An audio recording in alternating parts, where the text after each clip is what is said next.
নিজামুদ্দিন আউলিয়া উজিরি ডাক দেব হুজবা। এবার বাদশা শাহজাহান বলে তাড়াতাড়ি নিয়ে চলো আমাকে। বাদশা শাহজাহান চলে গেলেন নিজামুদ্দিন আউলিয়ার বাড়িতে, সালাম দিলেন, আসসালামু আলাইকুম হে আল্লাহর ওলি নিজামুদ্দিন আউলিয়া, আমি আপনার কাছে আসছি। বলে কিসের জন্য আসছেন? বলে আমার মসজিদ বানাইলাম সাধনা করে, দীর্ঘ 10টা বছর সাধনা করে মসজিদ বানাইলাম। এই মসজিদের কেবলা নির্ণয় হয় নাই, সুতরাং এই মসজিদে নামাজ হয় নাই। আমি আপনার কাছে একটা দাবি, কোনো উপায় আমার মসজিদের কেবলা নির্ণয় করে দেন, ঠিক করে দেন, এটা একটা ব্যবস্থা করে দেন। এর বাদশা শাহজাহানের কথা শুনিয়ে ডাক দে বলে নিজামুদ্দিন আউলিয়া, বাদশা শাহজাহান টাকার গৌরব দেখাও, কিসের কি করো শুনে নাও, শুনে নাও। তুমি এই দায়িত্ব আল্লাহ আমারে দেয় নাই, এই মসজিদটা তোমার নির্ণয় ঠিক করে দিব, কেবলা নির্ণয় ঠিক করে দিব, এই দায়িত্ব রব্বে কারীম আমাকে দান করে নাই। তুমি যাও যাও, তোমার দিল্লির জঙ্গলে একজন পাগল বাস করে, যার নাম হলো আল্লাহর ওলি হারে বারেশা রাহমাতুল্লাহ আলাইহি। জোরে বলা যাবে না মারহাবা? নাম কি? হারে বারেশা রাহমাতুল্লাহ আলাইহি। জোরে বলেন না মারহাবা? যা উনার কাছে যান। এইবার দিল্লির বাদশা কি করলেন? বাড়ি আসলেন, খানা পানি সবকিছু নিয়ে জঙ্গলে রওনা হয়ে গেল। দিল্লির জঙ্গলে ঘোরে, সারাদিন ভরে ঘোরে, কিন্তু লোকটারে পাওয়া যায় না। সারাদিন ভরে ঘোরাঘুরি করে, আর চোখের পানি ছেড়ে কান্দার বলে রব্বে কারীম, আল্লাহ তুমি ওই পাগলটার সঙ্গে আমার দেখা করায় দাও, আল্লাহর ওলি হারে বারেশার সঙ্গে আমারে আলাপ করায় দাও। এবার খুঁজতে খুঁজে যায়, দেখে এক আল্লাহর পাগল জঙ্গলের মাঝখানে সেজদার মধ্যে লুটে আছে। এই পাগলটার গায়ের মধ্যে কোনো গোস্ত নাই, শুকায়া শুধু হাড্ডি হয়ে গেছে। কারণ লতা পাতা খায়, দুনিয়ার কোনো ভাত খায় না, রুটি খায় না, কোনো ফলমূল খায় না, ওই গাছের লতা খায়। সারা রাত সারা দিন ভরে আল্লাহর জিকির করে, আল্লাহ আল্লাহ আল্লাহ, সুবহানাল্লাহ, আলহামদুলিল্লাহ, লা ইলাহা ইল্লাল্লাহ, লা ইলাহা। এ দুনিয়ার মুসলমান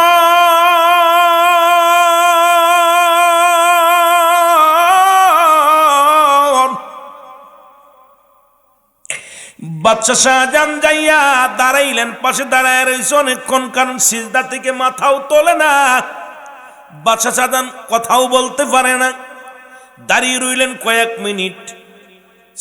এইবার সিজদা তুললেন, তুলিয়া সালাম ফিরাইলেন, শেষ করিয়া দোয়া করলেন আল্লাহর দরবারে, কান্দার বলে, আল্লাহ ও রব্বে কারীম, আমি পাগল, ঘর ছেড়েছি, বাড়ি ছেড়েছি, দুনিয়ার ছেলে মেয়ের মায়া ছেড়ে জঙ্গলার মধ্যে আসি রে আল্লাহ রব্বুল আলামিন। ও আমার আল্লাহ, তুমি আমার দুনিয়ার মধ্যে যত যন্ত্রণা দাও, যত কষ্ট দাও, কোনো দুঃখ নাই। মরণের পরে যেন আমার কবরটা সুখময় হয় আল্লাহ, ওই মরণটা যেন সহজ হয়, মরণের পরে যেন কবরটা সুখময় হয় আল্লাহ। আর হাসরের ময়দান যেন আমার জন্য অতি উত্তম হয়, হাসরের ময়দান যেন আমার সহজ হয়ে যায় রে আল্লাহ। ওই হাসরের ময়দানে যেন আমি ধরা না পড়ি, ওই হাসরের ময়দানে যেন অপমানিত না হই, লাঞ্ছিত না হই। চোখের পানিগুলো সেরে সেরে পাগলটা কান্দে, জোরে জোরে চিল্লায় বলা যাবেন আল্লাহু আকবার। কারণ মানুষের 3টা বিপদ। নাম্বার 1 হলো মানুষের মরণ,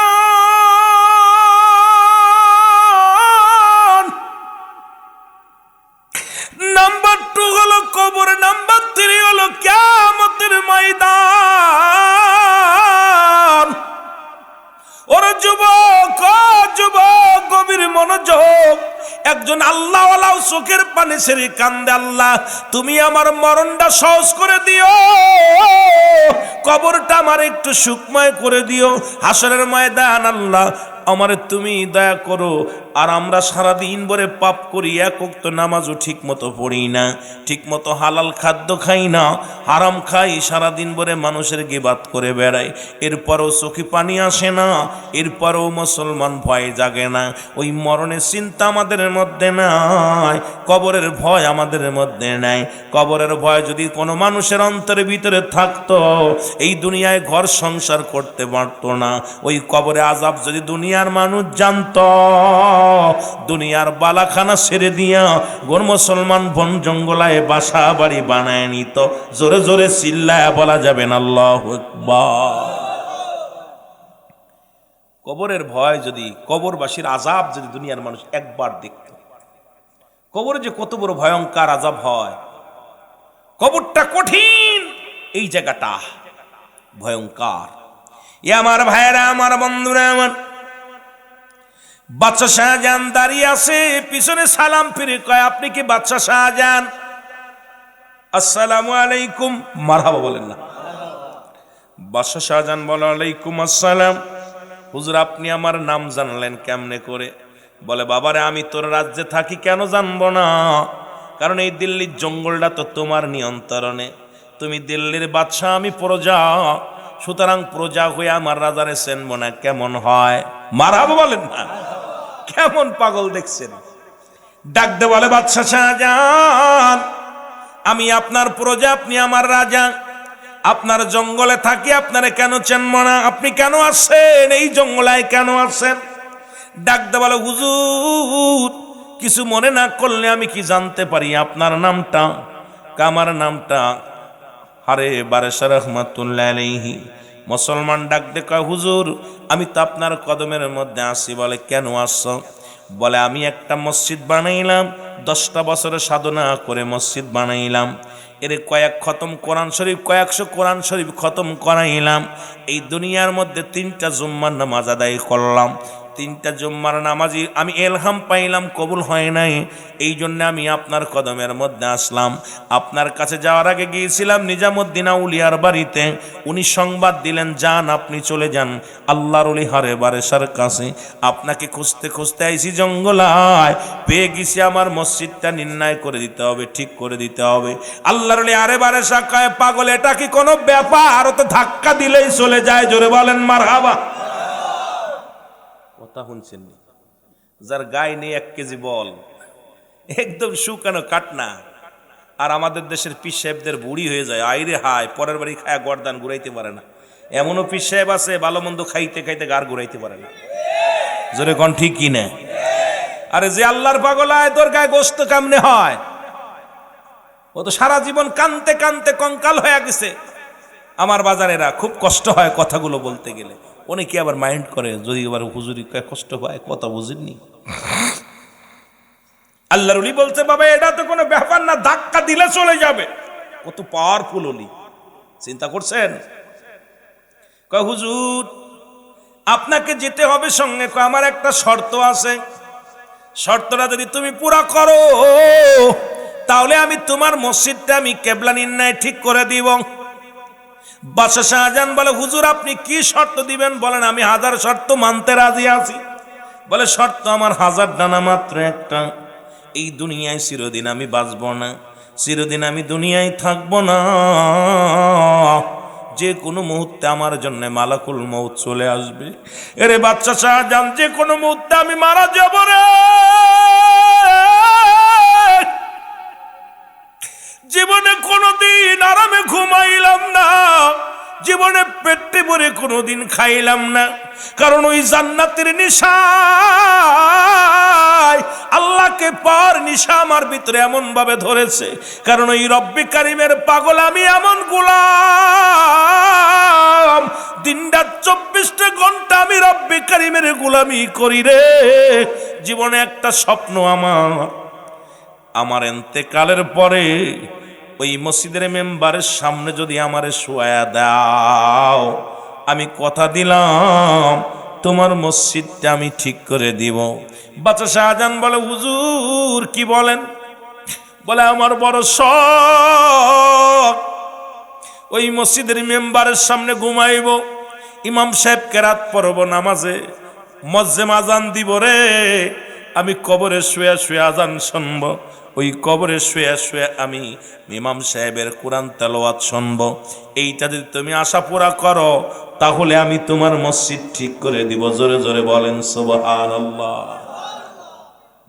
বাদশা শাহজাহান বলে, হুজুর আমার তো স্বপ্ন ছিল মসজিদের মেম্বারের সামনে আমি ঘুমাবো, বড় স্বপ্ন ছিল হুজুর, মসজিদটা করলাম, তা আমার সেই শোয়ার জায়গাটা আপনি চাইলেন, হুজুরের পাশে শোয়াইলে হবে না?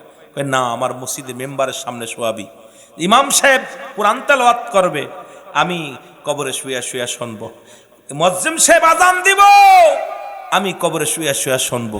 আমার স্বপ্ন, জীবনে অনেক কষ্ট করেছি, আমি আমার আল্লাহর কোরআন তেলাওয়াত, ওই তোর তেলাওয়াত করলে আমি আল্লাহর গুণগান শুনবো, সুতরাং আমাকে এইটা থেকে নিরাশ করো না, যদি পারো তাহলে আমি তোমার মসজিদটা ঠিক করে দিব। জোরে বলেন না মারহাবা।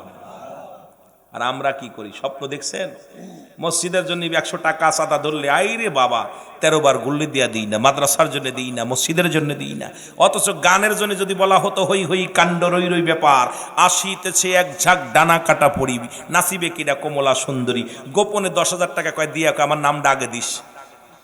জোরে কন ঠিক কিনা? কপাল পুরাদের কেমনে বুঝাইব?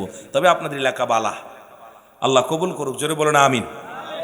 আমার বেশি ভালো লাগছে মাদ্রাসা নিজেদের অর্থায়নে, এসব নিজের অর্থায়নে হয়েছে, আসবে ইনশাল্লাহ।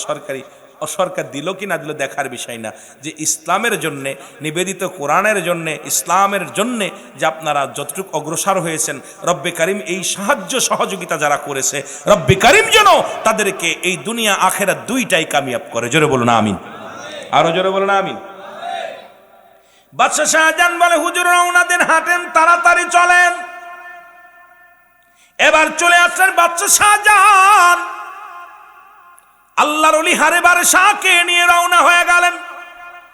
এসে উজিরকে ডাক দিয়ে বলে, উজির ডাক দাও, গ্রামের যত জ্ঞানী গুণী মানুষ আছে ডাক দাও, বৈজ্ঞানিক ডাক দাও, ইঞ্জিনিয়ার ডাক দাও, সবাইকে ডাক দিয়ে নিয়ে আসো।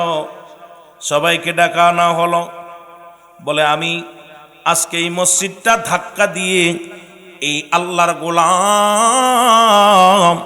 মসজিদটাকে ঠিক করে দিবে। জোরে বলেন না মারহাবা।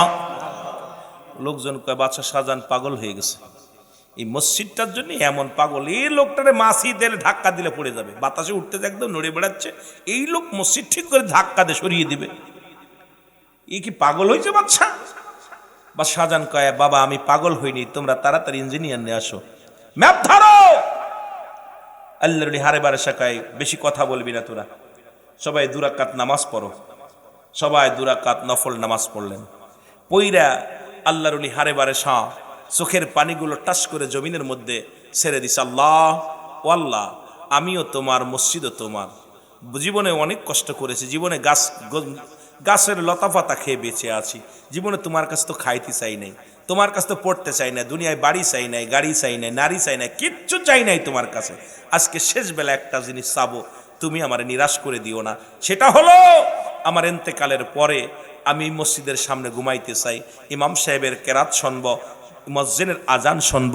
এ আল্লাহ আমার নিরাশ করো না, আজকে এই মসজিদটাও তোমার, আমিও তোমার, তোমার মসজিদটা যেন একা একা সরে যায়, যেন কেবলা নির্ণয় হয়ে যায়, আমার স্বপ্নটা তুমি পূরণ করো। চোখের পানি ছেড়ে আল্লাহর দরবারে টাস করে মেরে দিয়েছে। জোরে বলেন না মারহাবা। আর আল্লাহর দরবারে কইতে দেরি, কবুল হইতে দেরি নাই, দিয়া আল্লাহর হারে বারে সব মসজিদে হাত লাগাইছে, লাগাই দিয়া বলে, ইঞ্জিনিয়ার ভালো করে ম্যাপ ধরো, এলোমেলো যেন না হয়, ভালো করে ধরো।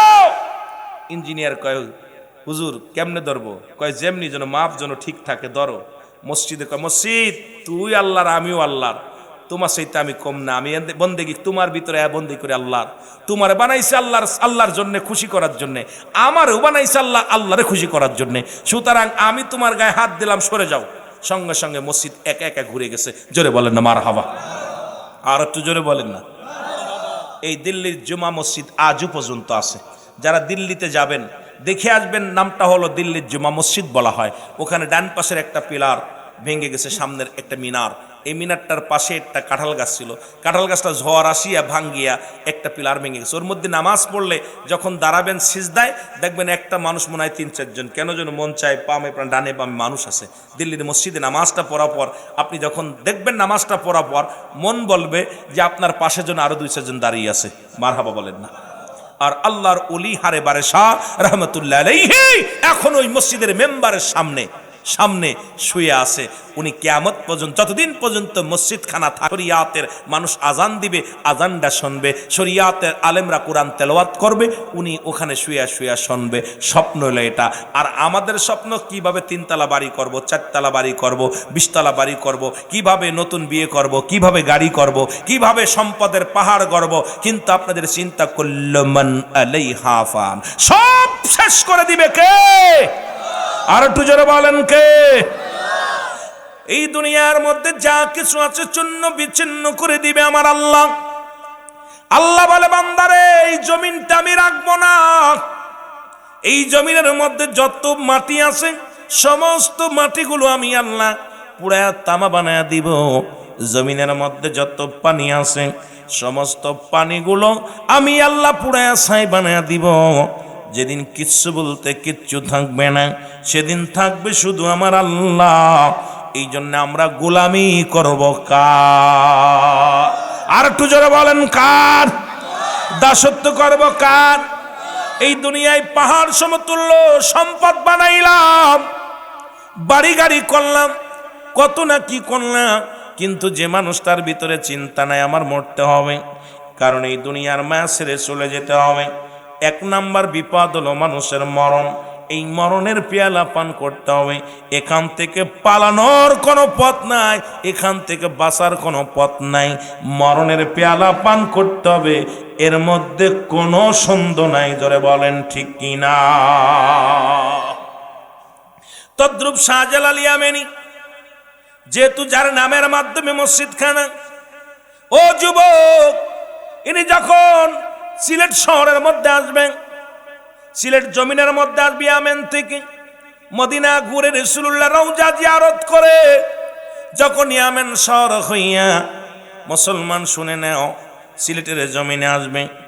কারণ সিলেটের জমিন তেমন এমন একটা ভয়ঙ্কর অবস্থান ছিল, যেখানে গৌর গোবিন্দর দালাগান পূজা, মুসলমান দরগা পূজা, মন্দিরে পূজা, কার্তিক পূজা, মুসলমান পৃথিবীর মধ্যে সব পূজা মণ্ডপে নিয়ে পাগল ছিল।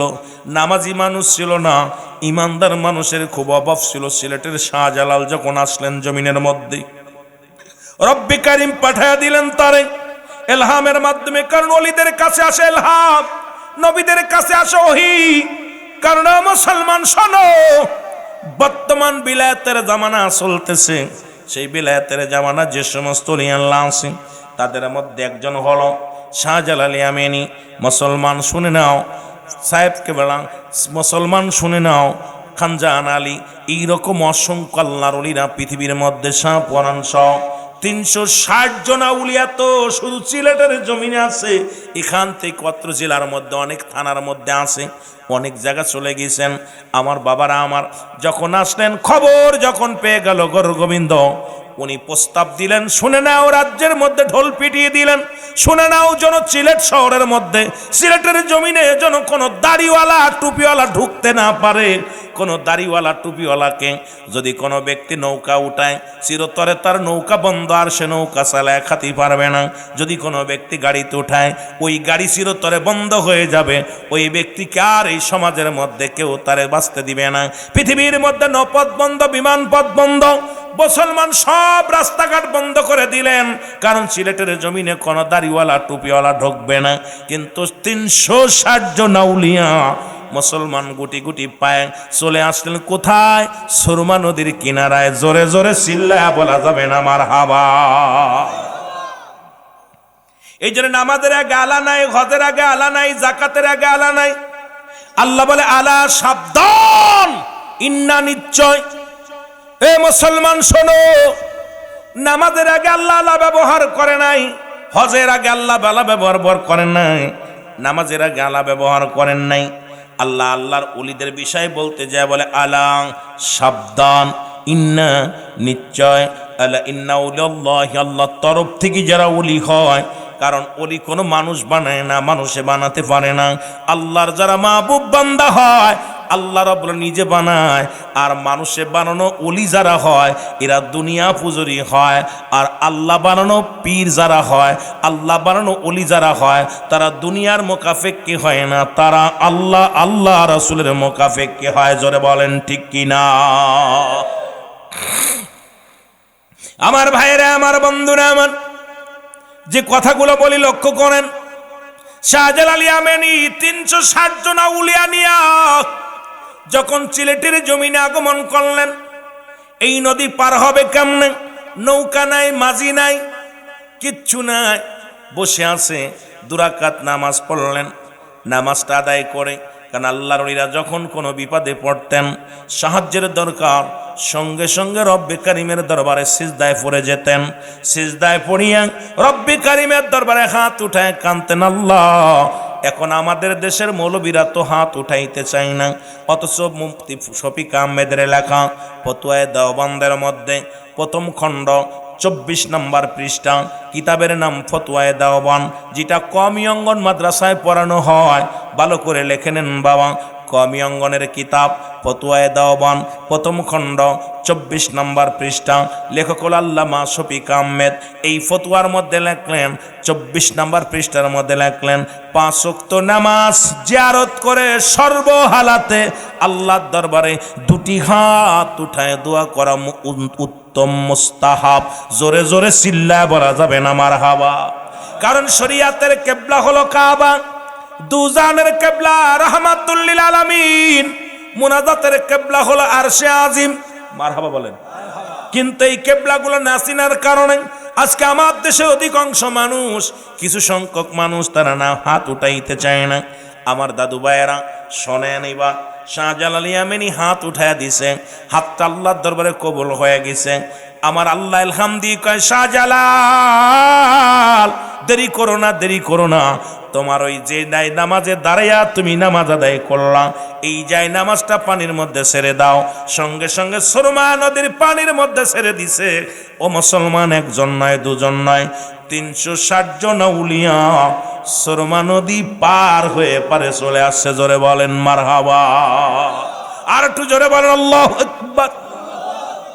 আর এসে ক্ষান্ত হয় নাই, এসে কি করলেন?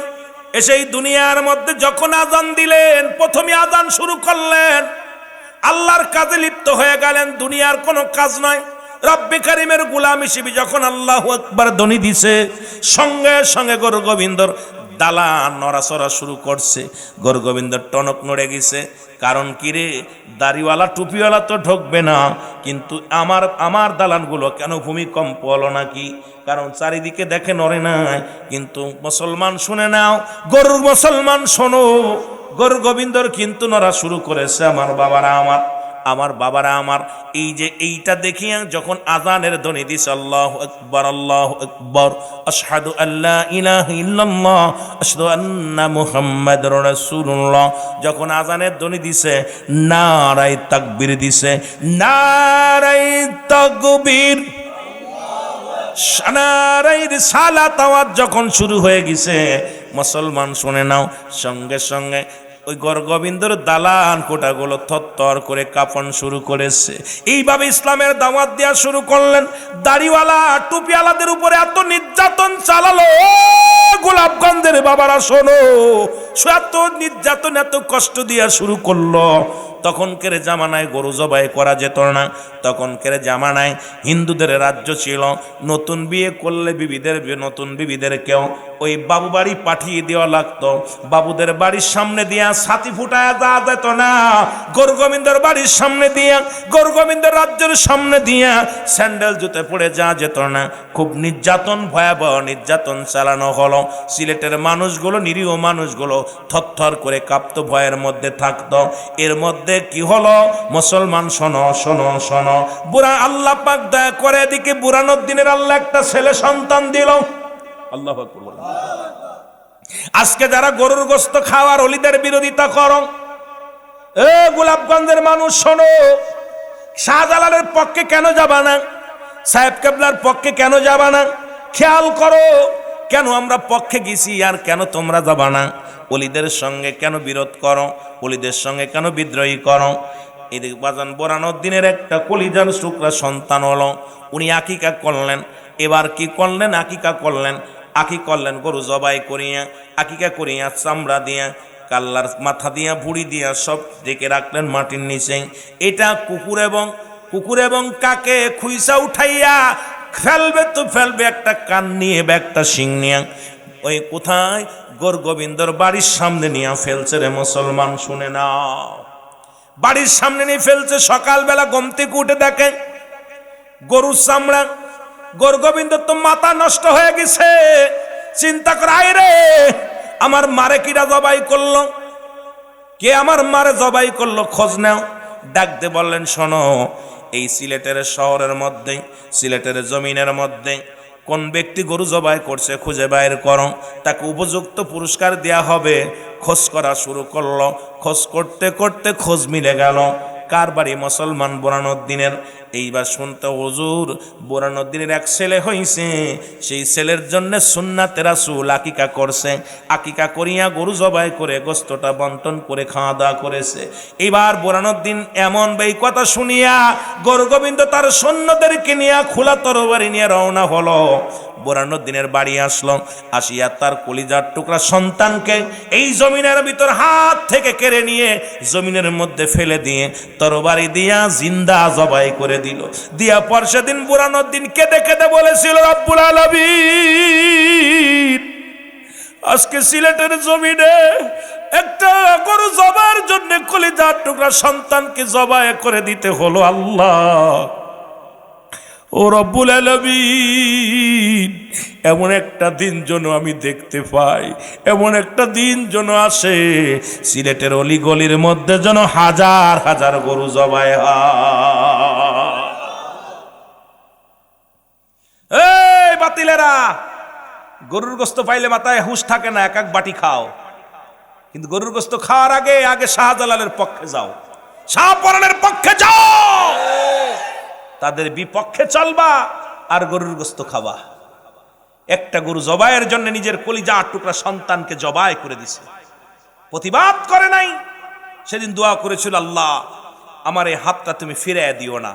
আজকে বাংলাদেশের দ্বিতীয় লন্ডন বলি আমরা সিলেটকে, যদিও আপনাদের এলাকার মানুষ তত ধনী হয় নাই, নদীমাতৃক দেশ এলাকা, কষ্ট করেন হাওর অঞ্চলের মানুষ, তবে এই অঞ্চল তো যেহেতু সিলেটের সঙ্গে জড়িত, জোরে বলেন ঠিক কিনা, জোরে বলেন ঠিক কিনা। এই জমিনের মধ্যে শাহজালাল শুয়ে আছে, সাহেব কেবলা শুয়ে আছে। আমার জীবনের প্রথম মাহফিল সিলেট জমিন আছে সাহেব কেবলার মাহফিল। আল্লাহ আমাকে দয়া করছিল, উনি আমার অনেকগুলো প্রোগ্রাম উনি বসে থেকে আমি আলোচনা করছি, হুজুর পাক বসে থাকতেন কাছে। দুইটা মাহফিলে আমার জীবনে প্রথম আসি আমি জাফলংয়ের মাটিতে। হুজুর তখন জীবিত, তংরায় যুবক, একদম একটা পাগড়ি মুবারক আমাকে উপহার দিয়েছিল। পাগড়িটা আমি এখনো যত্ন করে রেখে দিছি। সাহেব কেবলা নিজের হাতের পাগড়ি মুবারক আমাকে দান করেছিল।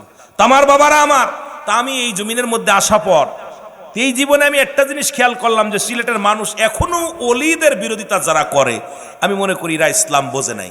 আর না বোঝার পিছনে একটা কারণ, সেটা হলো আমাদের আগেতে পাঠ্য বইয়ের মধ্যে শাহজালালের জীবনী ছিল, শাহপরানের জীবনী ছিল, আপনার ওই অলি আল্লাহদের জীবনী ছিল, নবীদের জীবনী ছিল, সাহাবীদের জীবনী ছিল। এখন পাঠ্য বইয়ের মধ্যে আছে বানর থেকে কেমনে মানুষ হয়, সমগামী কেমনে করতে হয়, এইসব যেরকম ঠিক কিনা আপনাদেরকে অন্ধ বানায় ফেলতেছে। কারণ ওই জাতি কখনো অলি আল্লাহদের প্রেমে পড়তে দিবে না। এই জন্য অলি প্রেমিক, রাসূল প্রেমিক যারা আছে, আমরা তাদের সঙ্গে কাজ করতে চাই। জোরে বলেন ঠিক কিনা, আর একটু জোরে বলেন ঠিক কিনা। জাতির অন্ধ বানানো যাবে না। এই জাতি যদি অন্ধ হয়ে যায় বিপদ। এই জাতিকে শিক্ষা জাতির মেরুদণ্ড যদি শেষ করে দেওয়া যায়, শিক্ষা খাত যদি বন্ধ করে দেওয়া যায়, কারণ এই যে মাদ্রাসা, কত ছেলে কোরআন শরীফ মাদ্রাসায় পড়ে যারা কোরআন শরীফ শিখছে, যারা পাশাপাশি ইংরেজি বাংলা শিখছে, এটা যদি বন্ধ করতে পারে মাস্টার ইবলিস খুশি হবে। আর এটা যদি চালু হয়, এটা যদি ভালোভাবে চলে, তাহলে আমার আল্লাহ রাসূল খুশি হবে। জোরে বলেন ঠিক কিনা, আর একটু জোরে বলেন ঠিক কিনা। সুতরাং তাদেরকে খুশি করার দরকার আছে কিনা, আরো জোরে বলেন খুশি করার দরকার আছে কিনা। সুতরাং আমার বাবারা আমার, আপনি আমি মনে করি ওলি আল্লাহগণ মরে গেছে না। রাসূল বলে, আলা সাবধান, ইন্না নিশ্চয় আলা ইন্না উলিয়াল্লাহি, আল্লাহর তরফ থেকে যারা ওলি হয়, লা ইয়ামাউত, তাদের মৃত্যু নাই। ঘোষণা হলো মেরকাত শরে, মেরকাত 10ম খণ্ড 722 নম্বর পৃষ্ঠা, তাফসীরুল বায়ান 5ম খণ্ড 524 নম্বর পৃষ্ঠা। সুতরাং আমি আপনাদেরকে বলে যাই, ওলিগণ দুনিয়া থেকে বিদায়ের পরে রব্বুল আলামিন আরো তাদের পাওয়ার বাড়ায়া দেয়। জোরে বলেন মারহাবা, আর একটু জোরে বলেন না মারহাবা। সুতরাং এই ওলি আল্লাহদের বিরোধিতা করবেন না দয়া করে। ভালো না লাগে দরকার নাই, আপনার ভালো লাগে না দরকার নাই, কিন্তু ওলি আল্লাহদের বিরোধিতা করেন না, মাদ্রাসার বিরোধিতা করেন না, আপনার ভালো লাগে না পড়ানেন না, মসজিদের বিরোধিতা করেন না। এগুলো যখন মানুষ কোনো সাহায্য সহযোগিতার জন্য হাত বাড়াবে, আরো উৎসাহিত করেন, তাদেরকে সহযোগিতা করেন। কিন্তু আপনি মনে মনে হিংসা করবেন, গোপনেও হিংসা করবেন, আবার আপনার সদূরেও অনেকে হিংসা করে। এই জন্যে আমার বাবারা অনুরোধ করবো আপনাদের কাছে, এদিকে আমাদের লক্ষ্য রাখার দরকার আছে কি না, আরো জোরে বলেন আছে কি না। 3টা জিনিস কাজে লাগবে। নাম্বার 1, 1 নাম্বার ইন্তেকালের পরে নাম্বার 1 হলো নেক আমল। 1 নাম্বার হলো নেক আমল। আমলগুলো যদি ভালো না করেন আপনার জীবনটা বরবাদ। 1 নাম্বার হলো নেক আমল। 2 নাম্বার হলো সদকায়ে জারিয়া, দান দেন খয়রাত যা করছেন, মসজিদ মাদ্রাসা স্কুল কলেজ রাস্তাঘাট, এই যে দান দেন করলেন, এটা কাজে লাগবে। নাম্বার 3 হলো মুসলমান নেককার সন্তান, এমন সন্তান রেখে গেছেন আজকে মাদ্রাসায় যারা পড়ছেন তাদের একটা লাভ, কারণ কিয়ামতের ময়দানে সন্তানের জন্য অনেকে জাহান্নামে চলে যাবেন। ওই সন্তান আপনার জন্য দোয়া করবে, রব্বিরহামহুমা কামা রব্বায়ানি সগীরা। জোরে বলেন রব্বিরহামহুমা কামা রব্বায়ানি সগীরা। আহা, আব্বা মা চলে গেছে, দোয়া করার মতো এমনও, যেমন বাবা মা মারা গেলেন প্রতিটা সন্তানের কাছে 7টা হক বাকি থাকে, 7টা হক আদায় করতে হয়। এখানে যারা যারা আছেন আমি একটু বলে যাই, যারা চলে গেছে দুনিয়ার মধ্য থেকে তাদের জন্য মোট 14টা হক। দুনিয়ার মধ্যে জীবিত থাকতে 7টা হক, দুনিয়া থেকে বিদায়ের পরে 7টা হক। এই 14টা হক হলো আব্বা মার জন্য আদায় করতে হবে। এখন আব্বা মা যাদের নাই, এই হকগুলো আদায় হয়েছে কি জানি না রে বাবারা, শুনে নেন। নাম্বার 1, 1 নাম্বার হলো তাদের জন্য মাগফিরাত কামনা করতে হবে। জোরে বলো আল্লাহু আকবার। কি করতে হবে? মাগফিরাত কামনা করতে হবে। 2 নাম্বার হলো তাদের জন্য সব রেশানি করতে হবে। কি করতে হবে? এই কথা বলেন না, কি করতে হবে? সব রেশানি করতে হবে। 2 নাম্বার হলো তাদের জন্য সব রেশানি করতে হবে। আজকে আমাদের আব্বা মার জন্য সব রেশানিও করি না, মাগফিরাত কামনাও করি না। আব্বা মা তো আমাদের জন্য কত কি রেখে গেল, সম্পদ রেখে গেল, বাড়ি রেখে গেল, গাড়ি রেখে গেল, টাকা ব্যাংক ব্যালেন্স কত কি করে রেখে গেল, কিন্তু তাদের জন্য কিছু দেওয়ার দরকার আছে কি না? 2 নাম্বার হলো তাদের জন্য সব রেশানি করতে হবে। 3 নাম্বার হলো এই দুনিয়ার মধ্যে ও যুবক, তাদের দিনা আদায়িক যা থাকে পরিশোধ করা লাগবে। আজকে আব্বা মা দুনিয়ার মধ্যে যা রেখে গেল এগুলো আপনাদের পরিশোধ করা লাগবে। ঋণ যদি করে থাকে, দিনা পাওনা যদি কারোর কাছে দিনা পাওনা থাকে, এগুলো অবশ্যই অবশ্যই খোঁজ নিয়ে পরিহার করতে কি হতে হবে, পরিশোধ করতে হবে। আজকে আপনি তার ছেলে, আপনি তার মেয়ে, আপনি তার আপনজন, এগুলো যুবক, অনেক আব্বা মা মরে যাওয়ার পর দেখা যায় পাওনাদার ছেলের কাছে আসলে ছেলে কয় আব্বা মরে গেছে, আব্বার কাছে যাও, আর একজনের কাছে যাও। কারণ পিতা মাতা যদি পৃথিবীর মধ্যে যদি দিনাদায়ক থেকে যায়, এগুলো পরিশোধ করতে হবে। 4 নাম্বার হলো আব্বা মার শরিয়াত মোতাবেক ওসিয়াতগুলো পালন করা লাগবে। এমনও আব্বা মা আছে বলছে, বাবা ওই মাদ্রাসায় 10,000 টাকা দিস, বাবা ওই মসজিদে 1 গাড়ি ইট দিস, বাবা 10 বস্তা সিমেন্ট দিস, কিন্তু সন্তান দেয় নাই। শরিয়াত মোতাবেক ওসিয়াতগুলো পালন করতে হবে। এখন আব্বা মা যদি মরার আগে যদি কয়েকটা মূর্তি বানায়, থুস বানানো যাবে না। যদি কয় নামাজ সারিস নে, সারা যা মুসলমান, এটা করা যাবে না। কারণ শরিয়াত মোতাবেক ওসিয়াতগুলো যেটা করে যাবে, এগুলো অবশ্যই অবশ্যই আপনার আমার পালন করা আপনার জন্য ওয়াজিব হয়ে যাবে। জোরে জোরে চিল্লা বলা যাবে না মারহাবা। 5 নাম্বার হলো তাদের আত্মীয় স্বজন যারা আছে, আব্বা মার আত্মীয় স্বজন যারা আছে, তাদের সঙ্গে সুন্দর ব্যবহার, তাদের সঙ্গে যোগাযোগ ঠিক রাখা লাগবে। এখন দেখা যায় বাবা মারা যাওয়ার পর বাবার ভাইরাই চিনি না, দেখা যায় লন্ডন থাকি, আমেরিকায় থাকি, লক্ষ লক্ষ টাকা কামায়, কিন্তু চাচা ভ্যান চালায়, চাচা রিক্সা চালায়, বাবা দিনটা চাচা দিন মজুরি, বাবার ভাইকে আমরা চিনি না, মার বোনকে আমরা চিনি না। খোদার কসম, আব্বা মা কষ্ট পেয়ে যাবে কবরে। এই বাবা মারে যদি সুখে রাখতে হয় তাহলে আব্বা মার আত্মীয় স্বজনের সঙ্গে সাহায্য সহযোগিতা করতে হবে। ও মুসলমান শুনে নাও, যুবক, এই 6 নাম্বার 7 নাম্বার হলো তাদের সাথে যোগাযোগটা ঠিক রাখতে হবে, যোগাযোগ রাখতে হবে, ঠিক রাখতে হবে, তাদের সাহায্য সহযোগিতা করতে হবে। সুতরাং আব্বা মার আত্মীয় স্বজন যারা আছে, মায়ের বান্ধবী যারা আছে, মায়ের বোন যারা আছে, তাদেরকে খোঁজ নিতে হবে। গরিব থাকলে তাদের সাহায্য সহযোগিতা করতে হবে, তাদের সঙ্গে ভালো ব্যবহার করতে হবে, তাদের সঙ্গে যোগাযোগ ঠিক রাখা লাগবে। কিন্তু আমরা ফোন বন্ধ রাখি, আপনজনদেরও চিনি না। নাম্বার 7 হলো, মুসলমান শুনে নাও, 7 হলো এই দুনিয়ার মধ্যে পিতামাতার কবরটা সময় করে বেশি বেশি করে জিয়ারত করতে হবে। জোরে জোরে চিল্লায় বলা যাবে না আল্লাহু আকবার। ফজরের নামাজের পর আব্বা মার কবর জিয়ারত করছেন কে কে? একটু হাত তোলেন। ফজরের নামাজ বাদে আব্বা মার কবরটা জিয়ারত করছেন এই 3-4 জন, বাকিগুলোর আব্বা মা মরে নাই। জোহরে করছেন কেডা কেডা? কেউ করে নাই। আসরে হাই হাই একজন চিন্তা করছেন আব্বা মা মরে গেছে, এরা দান ধ্যান কেমনে করব? বাপ মা মারা গেছে, তাদের পাশে যায়া জিয়ারত করব, একটু দোয়া করব। এই সন্তানেরা এড়াই করে নাই, তাহলে এরা কেমনে আব্বা মার এই বাড়িতে বাস করে? আজকে থেকে কেউ বাড়ি বাস করবেন না। বাপ মার বাড়িতে বাস করার অধিকার আপনার নাই। আব্বা মার যদি আপনি আব্বা মারে দিতে না পারেন, দয়া করে বাপ মার ভিটাই থাকতে পারবেন না। বাপ মার এইটা আইন করা উচিত আমি মনে করি। জোরে বলেন ঠিক কিনা? আইনটা করা উচিত না? তোরা বাপ মারে দিবি না, বাপ মার ভিটায় থাকতে পারবি না, বাপ মার জিয়ারত করবি না, তোদের স্থান এলাকার মধ্যে থাকবে না। দেখবেন বাধ্য হয়ে নামাজ শেষ করে আব্বা মার কবরের পাশে যাবে, পাক কালাম ফাতিহা শরীফ পড়ে হাত উঠাবে, চোখের পানি ছেড়ে কানবে। জোরে বলেন মারহাবা। আর একটু জোরে বলেন মারহাবা। আবার জীবিত যারা আছে, 1 নাম্বার হলো 7টা হক। যদিও সময় চলে যাচ্ছে দৌড়ায়া, আলোচনা কোন দিক থেকে কোন দিকে যাব বুঝি আসে না। আমার বাবারা, আমার এত অল্প সময় 2-4-10 ঘন্টা আলোচনা করে শেষ করা যায় না।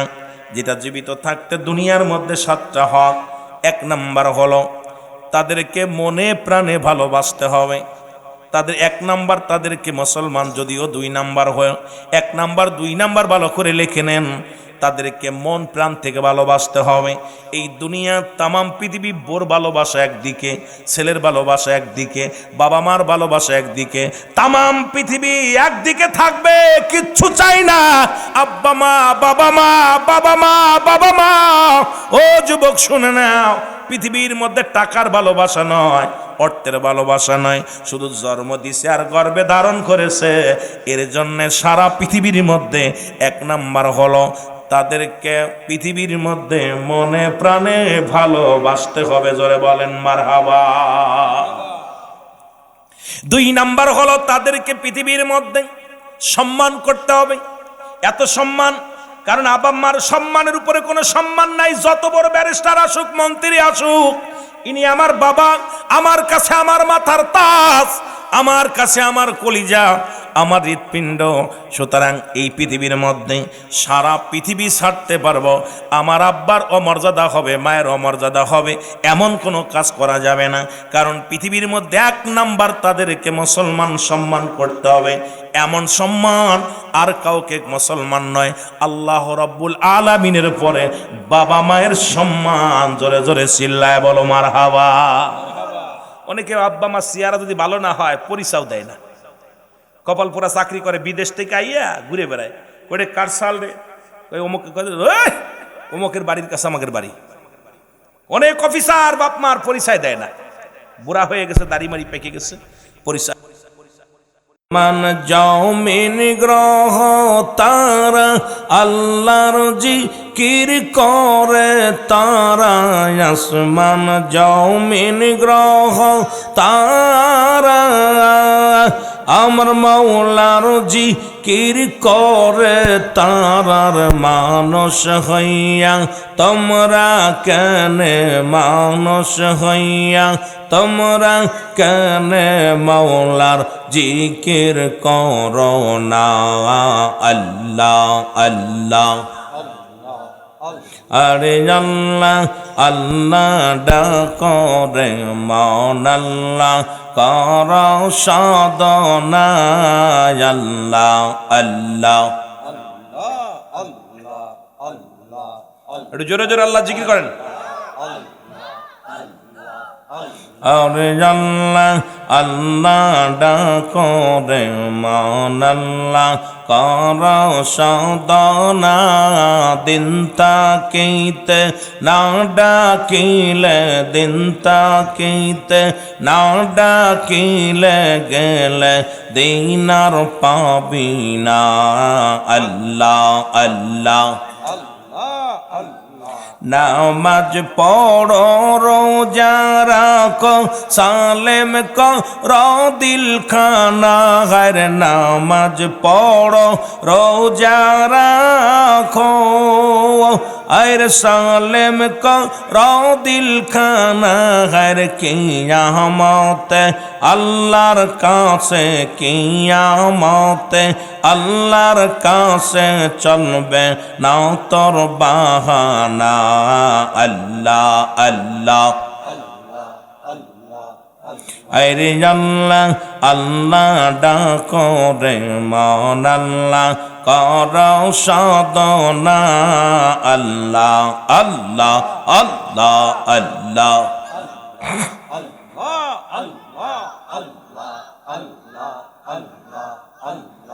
লা ইলাহা ইল্লাল্লাহু মুহাম্মাদুর রাসূলুল্লাহ সাল্লাল্লাহু আলাইহি ওয়াসাল্লাম বালাগাল উলা বিকামালিহি কাশাওয়াত তুজা বিজামালিহি হাসানাতু জামিআ খিসালিহি সাল্লু আলাইহি ওয়া আলিহি আলহামদুলিল্লাহ রব্বুল আলামিন আজকের এই মধ্য কালীকৃষ্ণপুর হজরত শাহজালাল রাদিয়াল্লাহু তাআলা কেন্দ্রীয় জামে মসজিদের উদ্যোগে 61তম অনেক দিন অনেকের 60 বছর অনেকের 82 হয় নাই অনেকের 82 হয় নাই 61তম বাৎসরিক সুন্নি মহাসম্মেলন রব্বুল আলামিন আপনাকে আমাকে এই মাদ্রাসা সংলগ্নে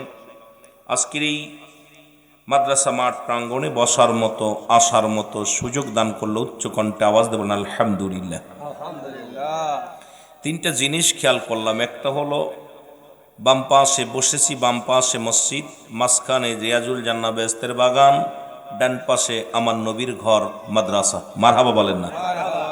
চারিদিকে রহমতে ভরপুর, চারিদিকেই রহমত ভরপুর। যেহেতু এইটা হলো রিয়াজুল জান্নাহ বেহেশতের বাগান, আগে বেহেশত তারপর হলো বাগান, আর এই জান্নাতের বাগানে আপনারা বসেছেন। নবীজির ঘর হলো মাদ্রাসা। কার ঘর? জোরে চিল্লায় বলেন না, কার ঘর? নবীজির ঘর।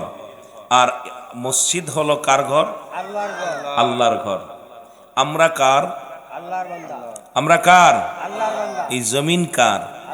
আসমান কার? সব কিছুর মালিক কে? নেওয়ার মালিক কে? দেওয়ার মালিক কে? সব কিছু করনেওয়ালা, দেওয়া নেওয়া সব কিছুর মালিক হলো আমার রব্বে করিম। তা আমরা জান্নাতের বাগানে বসেছি। এই মাহফিল থেকে সালাম ও কদমুসি জানাই কুল কায়নাতের নবী, নবীদের নবী, রাহমাতাল লিল আলামিনের পুত পবিত্র কদম মোবারক। সালাম ও কদমুসি জানাই বাংলাদেশের অসংখ্য হক্কানি ওলি আল্লাহদের কদম মোবারকে। যেহেতু যাদের কথা আল্লাহ তাআলা কুরআনুল কারীমের মধ্যে সূরা ইউনূসের মধ্যে 11 নম্বর পারা 62 নম্বর আয়াত আল্লাহ নিজেই ঘোষণা করেন, আলা শব্দান ইন্না নিচ্চালা ইন্না উদাল্লাহি, আল্লাহর তরফ থেকে যারা ওলি হয়, লা নাই খাউফুন শব্দের অর্থ ভয়, আল্লাহ যদি অবস্থান করে হুমদের উপরে হেজানুন, তাদের কোনো চিন্তা নাই, ভাবনা নাই। মেরকাত শরে মেরকাতের 10ম খণ্ড 722 নম্বর পৃষ্ঠা, তাফসীরুল বায়ান 5ম খণ্ড 524 নম্বর পৃষ্ঠা। রাসূল পাক সাল্লাল্লাহু আলাইহি ওয়াসাল্লাম বয়ান করেন, আলা সাবধান, ইন্নানি চালা ইন্না উলিয়াল্লাহি, আল্লাহর তরফ থেকে যারা ওলি হয় লা ইয়ামুত, তাদের মৃত্যু নাই। জোরে বলেন আলহামদুলিল্লাহ। আর একটু জোরে বলেন মারহাবা। 360 জন আউলিয়া সিলেটের জমিনে আসছে। আপনাদের এই মধ্যেও সেই তারই একজন, আজকে সেই শাহজালাল রহমতুল্লাহ আলাইহির কেন্দ্রীয় নামের উপরে যে মাদ্রাস মসজিদ, অত্যন্ত আনন্দিত যে একজন আল্লাহর উলির নামে মসজিদখানা এখানে আপনারা এলাকার মানুষ সকলে করেছেন। আল্লাহর দরবারে শুকরিয়া আদায় করে আর একটু জোরে বলেন আলহামদুলিল্লাহ। সালাম জানাই আজকের মাহফিলের সম্মানিত সভাপতি জনাব AKM কুদ্দুস সাহেব, অত্র সভাপতি, অত্র মসজিদ কমিটির সম্মানিত যিনি সভাপতি, উনিও আজকের মাহফিলের সম্মানিত সভাপতির আসন গ্রহণ করেছেন। আজকের মাহফিলের সম্মানিত সভাপতি হাজি জনাব মোহাম্মদ ফিরোজ মিয়া সাহেব, জনাব মোহাম্মদ হিরণ মিয়া সাহেব, জনাব মোহাম্মদ আবু সাইদ মিয়া সাহেব। আজকের মাহফিলের সম্মানিত মেহমান জনাব M কবির উদ্দিন সাহেব, আজকের চেয়ারম্যান 11 নং আজকের এই শরীফগঞ্জ ইউনিয়ন। আজকের মাহফিলের সম্মানিত ওলামা একরাম যারা আজকের মাহফিল আলোচনা করবেন, যার অবদান আমাকে এখানে আনার জন্য যার অবদান ছিলেন, অত্র প্রতিষ্ঠানের সম্মানিত সুপারিনটেন্ডেন্ট এবং অত্র প্রতিষ্ঠানের সম্মানিত মসজিদের খতিব জনাব হযরত মাওলানা মুফতি আবুল কাসেম সিদ্দিকী সাহেব, সুনামগঞ্জি সাহেব, যার অবদান আমাকে এখানে আনার জন্য যিনি দাওয়াত দিয়েছেন, রব্বুল আলামিন তার হায়াতের মধ্যে বরকত দান করুক, সকল বলুন আমিন।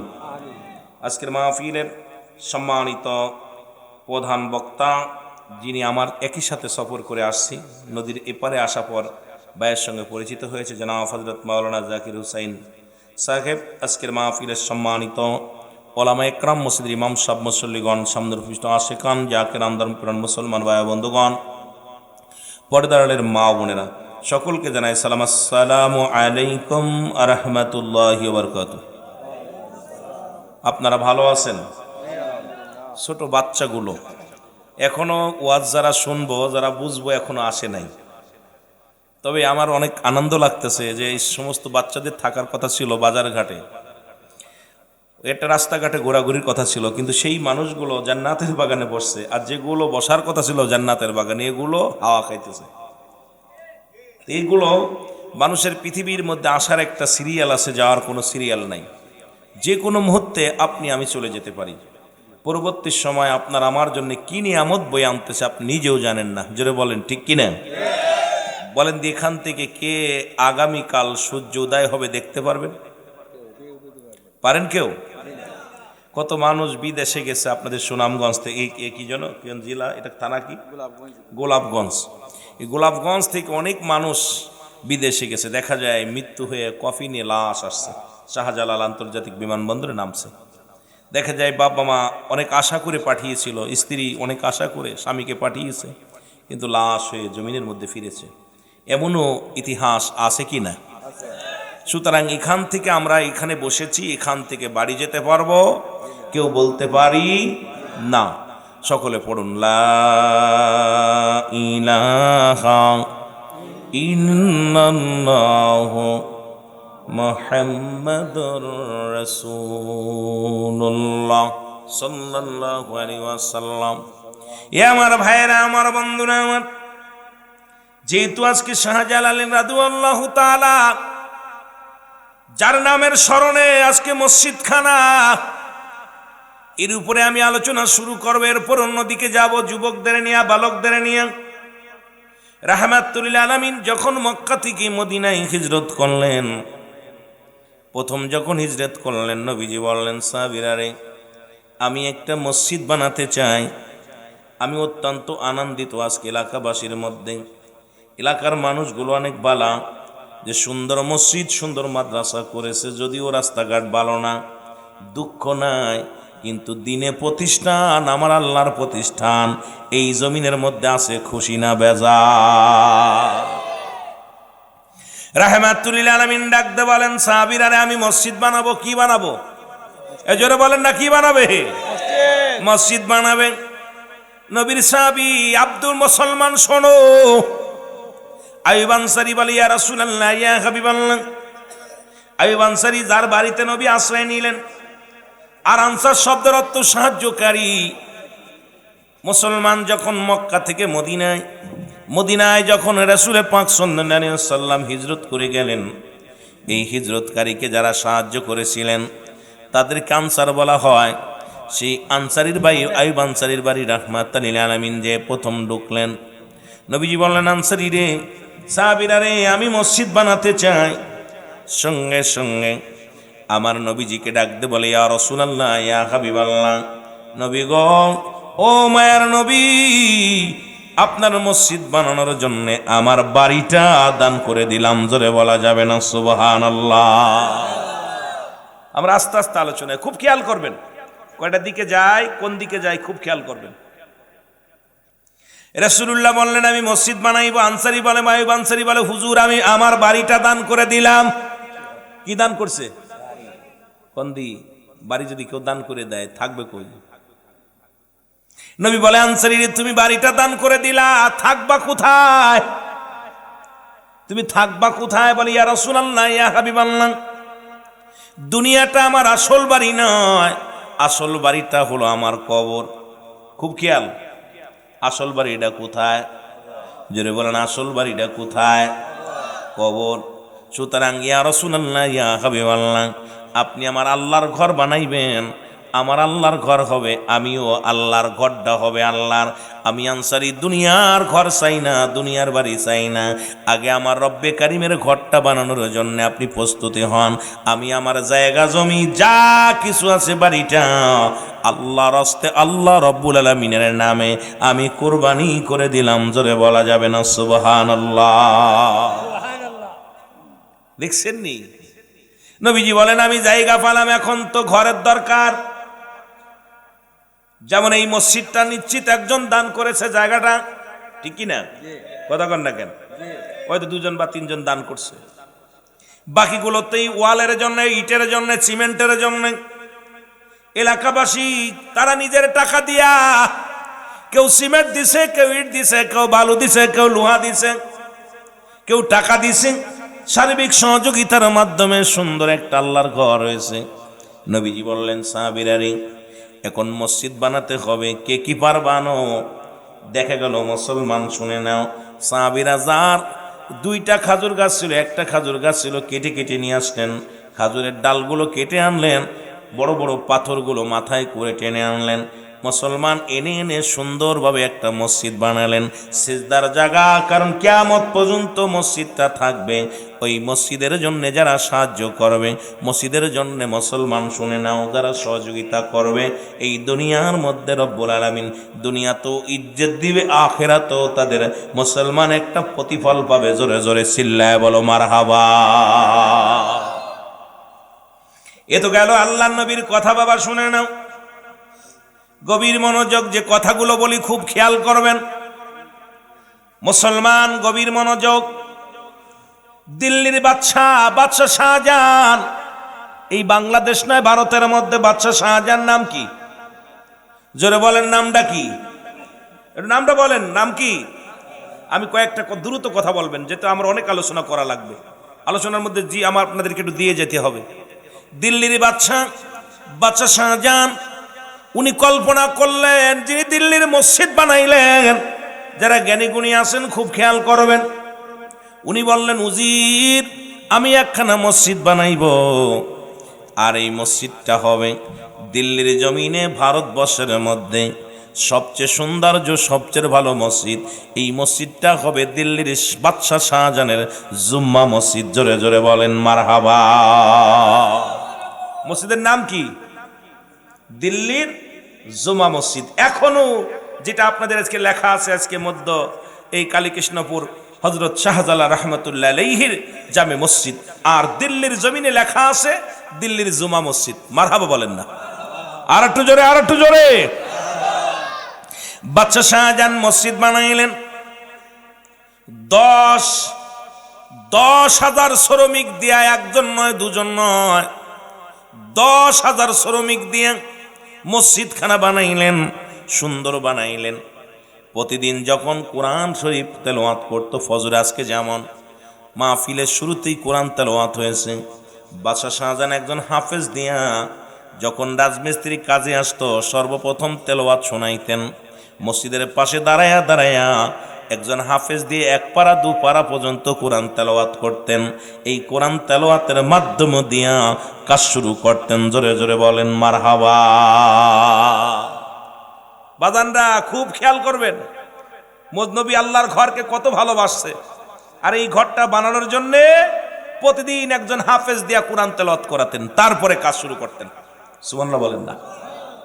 এইভাবে মসজিদটা যখন কমপ্লিট হয়ে গেল, হয়ে যাওয়ার পর মুসলমান মসজিদে প্রথম জুম্মার নামাজ আদায় হলো। দিল্লির বাদশাহ শাহজাহান জুম্মার মসজিদে হাজির হয়ে গেছেন। নামাজ শেষ হলো, সালাম ফিরা সবাই দোয়া করে যখন বাড়ি গেলেন, খবর আসলো বাদশাহ শাহজাহান আজকে যারা দিল্লির জুমা মসজিদে নামাজ আদায় করেছে কারোর নামাজ হয় নাই, কারোর নামাজ হয় নাই। বাদশাহ শাহজাহানকে এত কষ্ট করে সাধনা করে মসজিদ বানাইলাম, সেই মসজিদে নামাজ হয় নাই, কারণটা কি? চিন্তায় পড়ে গেল, আল্লাহ আমি এত সাধনা করে মসজিদ বানাইলাম আর সেই মসজিদে নামাজ হবে না, কারণ কি? দ্বিতীয় জুম্মার নামাজ আদায় করল। রাত্রের হামের মাধ্যমে শুনতে পায় বাদশাহ শাহজাহান তোমার এই মসজিদে যত মুসল্লি নামাজ আদায় করেছে কারোর নামাজ হয় নাই। আল্লাহু আকবার। তৃতীয় জুম্মার নামাজ যখন আদায় করল, বাদশাহ শাহজাহান চোখের পানি ছেড়ে এক স্বপ্ন পাইলেন যে বাদশাহ শাহজাহান তুমি যে মসজিদে নামাজ আদায় করলা তোমার নামাজ সহকারে তোমার এই মসজিদের যত মুসল্লি নামাজে দাঁড়াইছিল কারোর নামাজ হয় নাই। 3 জুম্মা হয়ে গেল। বাদশাহ শাহজাহান চিন্তায় পড়ে গেল, কারণটা কি? বসে আছি শুধু দিবারাতি চোখের পানি ছেড়ে কান্দে, আল্লাহ এত সুন্দর মসজিদ বানাইলাম, তোমার ঘর বানাইলাম, এই ঘরে নামাজ হবে না, আল্লাহ কারণটা কি আমাকে একটু বলতে, যদি জানতাম। যার কাছে যায় কেউ বলতে পারে না। গভীর রাত্রে স্বপ্নে দেখে বাদশাহ শাহজাহান মসজিদ বানাইছো ঠিকই, কিন্তু কেবলা নির্ণয় হয় নাই, কারণ শরিয়াতে সেজদা দেওয়ার জন্যে কাবা হলো শর্ত, তোমার কাবার কেবলা নির্ণয় ঠিক হয় নাই। এই জন্যে যত 3 জুম্মা নামাজ আদায় করেছো একটা নামাজও কারোর কবুল হয় নাই, কারণ এই নামাজটা কবুল হওয়ার জন্যে কেবলা শর্ত, কারণ কেবলার দিকে তুমি তাকাও নাই। জোরে জোরে চিল্লায় বলা যাবে না আল্লাহু আকবার। কেবলা নির্ণয় হয় নাই, নামাজ হবে না। এখন কি করা যাবে? কেবলা ঠিক করো। রাতের অন্ধকারে স্বপ্নে দেখে বাদশাহ শাহজাহান কেবলা ঠিক করো, কেবলা নির্ণয় করো, ঠিক করো। কোথায় যাবে? উজির কয় হুজুর মিস্ত্রি আনি ভেঙ্গে ফেলি, মসজিদটা ভেঙ্গে ফেলি। কয় না, কয় মসজিদটা গুড়িয়ে দিয়ে আবার মসজিদ বানায়। বাদশাহ শাহজাহান কয় আমি বেঁচে থাকতে আমার মসজিদের একটা ইটের মধ্যে আঘাত করতে পারবি না, কারণ একটা বালুর মধ্যে যদি আঘাত করিস আগে আমার কলিজার মধ্যে আঘাতটা দিবি, কারণ এই মসজিদটাকে আমি আমার জানের চাইতে বেশি ভালোবাসি। এই মসজিদটা আমি সাধনা করে বানিয়েছি, এই মসজিদটা আমার আল্লাহর ঘর, আমার জীবনের চাইতে অধিক পরিমাণ আমার মাওলার ঘরকে আমি ভালোবাসি। সুতরাং এই মসজিদটা যদি ভাঙতে হয় আগে আমাকে হত্যা করা লাগবে, আর যদি মসজিদটার যদি একটা বালু যদি নষ্ট করো আগে আমাকে হত্যা করা লাগবে, আগে আমাকে মারা লাগবে, তাছাড়া আমি একটা ইট পর্যন্ত খসাইতে দিব না। মসজিদকে কত ভালোবাসছে বাদশাহ শাহজাহান, ভালো করে শুনবেন খেয়াল। আর আমাদের অবস্থা, যেহেতু মসজিদটা দেখা পর কথাটা মনে পড়ে গেল, 3টা জায়গা আমি আগেই দরকার ছিল আপনাদেরকে নিয়ে আলোচনা, কিন্তু 3টা ঘর দেখে বেশি আনন্দ লাগছে। একটা হলো রসুলের ঘর, একটা আল্লাহর ঘর, একটা হলো রিয়াজুল জান্নাহ বেহেশত, যেটা ইমানদারের জন্য জান্নাত সবচেয়ে আনন্দের জায়গা। সুবহানাল্লাহ বলেন না? আমার ভাইয়েরা, আমার বন্ধুরা, আমার বাদশাহ শাহজাহান রাতের অন্ধকারে চোখের পানি ছেড়ে কান্দার ডাক দেব, রব্বে কারীম, ও রব্বে কারীম, তুমি একটা সমাধান আমারে দিয়ে দাও। আমার আল্লাহ একটা সমাধান দিয়ে দাও। আমি বেঁচে থাকতে যদি আমার মসজিদের কেবলা নির্ণয় ঠিক না করতে পারি রে, ও আমার আল্লাহ, আমার জীবনটা বিফলে। ও আমার আল্লাহ, মনে বড় শখ ছিল এই মসজিদের পাশে আমি ঘুমাইব, মনে বড় শখ ছিল শেষ বিদায়ের পরে আমি মসজিদের সামনে চিরগম ঘুমায়া যাব। আল্লাহ, তুমি আমার মসজিদের একটা ব্যবস্থা করে দাও। চোখের পানিগুলো সেরে সেরে কাঁদতে লাগলেন বাদশাহ শাহজাহান। এমন সময় একটা এলহাম পালো, ও বাদশাহ শাহজাহান, এত টেনশন করো কেন, এত বিচলিত কেন? যাও যাও, দেখো এই জামানার মধ্যে কোনো কামেলে মুকাম্মেল আল্লাহর কোনো মাহবুব বান্দা পাও কি না, তার কাছে যাও, সমাধান দিয়ে দেবে। কি করা লাগবে জোরে জোরে চিল্লায়া বলা যাবে না মারহাবা। যাও, দেখো শাহজালালের মতো কোনো মানুষ আসেনি, কথা বলছেননি, শাহপরানের মতো মানুষ, ফুলতুলি সাহেব কেবলার মতো মানুষ। সাহেব কেবলা বলে গেছেন, বাঁচাও ইমান, বাঁচাও দেশ, সাহেব কেবলার নির্দেশ। আজকে বুঝতে পারতেছি কেন বলেছিল। আজকে দেশের যে 12টা বাজতেছে, দেশের যে অবস্থা, এই বিপদ লগ্ন দেশ ও জাতির জন্যে সাহেব কেবলা নলিদের কাছে আসে এলহাম, নবীদের কাছে আসে ওহী।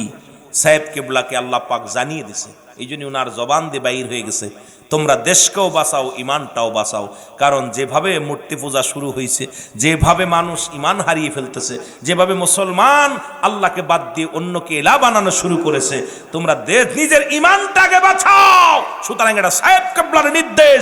আজকে দাড়ি টুপি জুব্বা গায়ে আছে, মন্দিরে যে সিজদা পড়ে আসি, নামাজ পড়তেছি, দোয়া করতেছি, এর জন্য সাহেব কেবলার কাছে এলহাম আসে।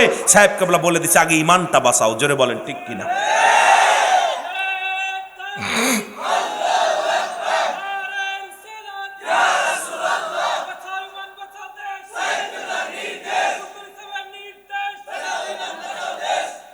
কথাটা আমার সিলেটে আসলেই খালি কথাটা ভিতরে কেন জন্য এটা বারে বারে লাগে যে হুজুর এই কথাটা কেন বললো, হাকিকতটা কি, এই হাকিকতটা কেন বই লাগেছে। দেশটা যে মানুষ ইমান হারিয়ে ফেলবে, ঠিক ইমানটা কেমন যাবে যে কচুর পাতার পরে পানি রাখা যাবে, ইমান রাখা যাবে না।